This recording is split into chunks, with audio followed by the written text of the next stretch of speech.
Yes, sir. Coach John Sumrall continues to cook for the 2026, especially for the 2027 class. But in order for these recruits to stick, baby, we got to get the wins this year in 2026. Let's get it. Gators swag 247. We hyping. Gators swag 247. Them Gators swag 247. Yes, sir. We in the building. Yes, sir. And that sauce dripping. All gas. Vroom. And no brakes. I think my brakes stuck.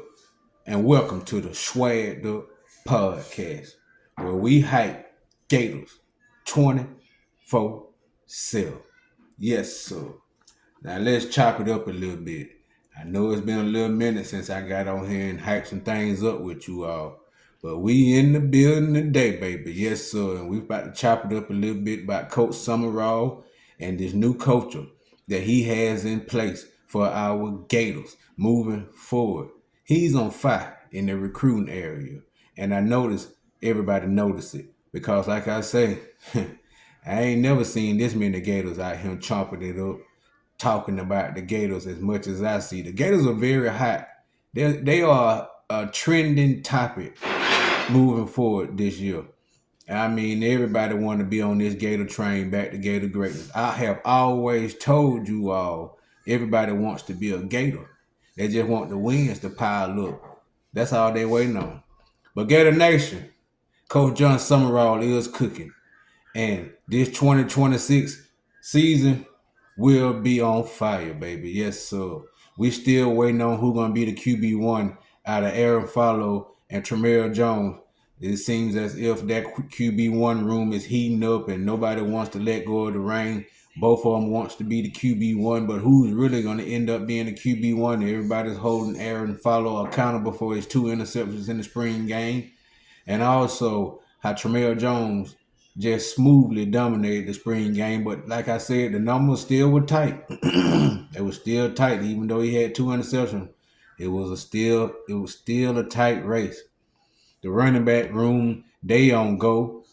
The wide receiver room, folks got questioning, will Dallas Wilson, VB3, and Eric Singleton Jr. be able to work together? Why not? That's what I don't even know why is that a question, thinking that those three will not work together. Like in the NFL, you can have three wide receivers that dominate fully around on the field. Long it's up to the quarterback to get it to him. So I don't even understand why. Is that a question? Because we had three superstars at wide receiver.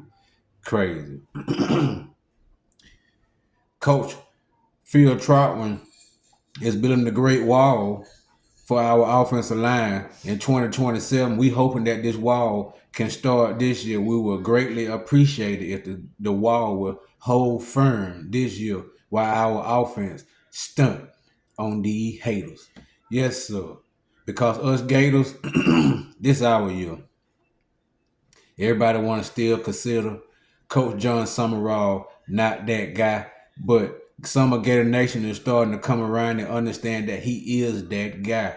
He also brings that fire and that intensity that Gator Nation has been looking for. Look, this could be on a repeat for me because I consistently say he's that guy. He's that Gator. He's the coach that we have been looking for and we have been waiting on, and he's delivering. Yes, sir. Don't get me wrong.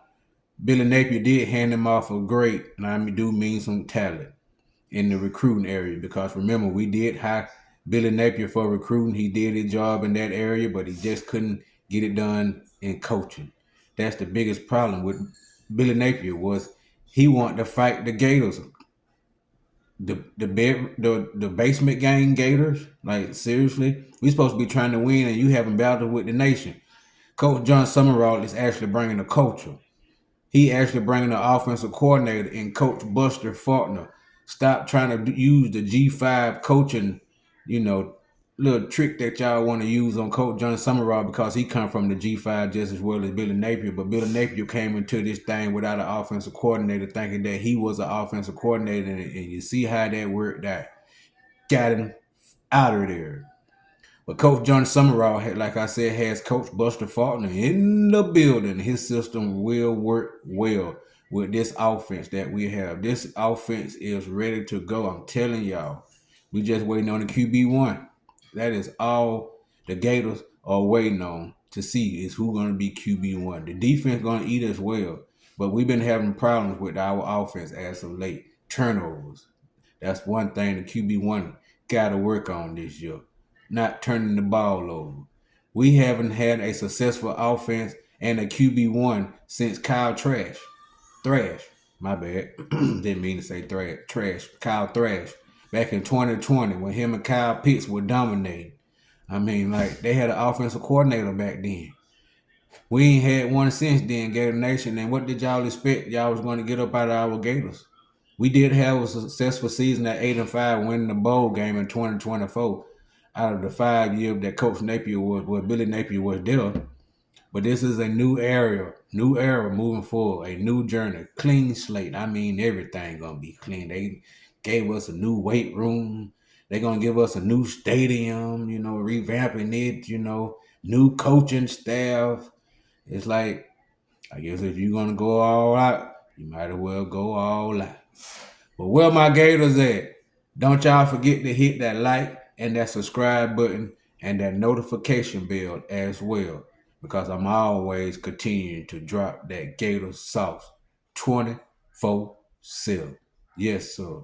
I've been grinding outside of getting y'all this sauce, so that's why y'all just not seeing me with these live streams. But I normally and I will continue to drop videos for y'all to get hype off until I come through.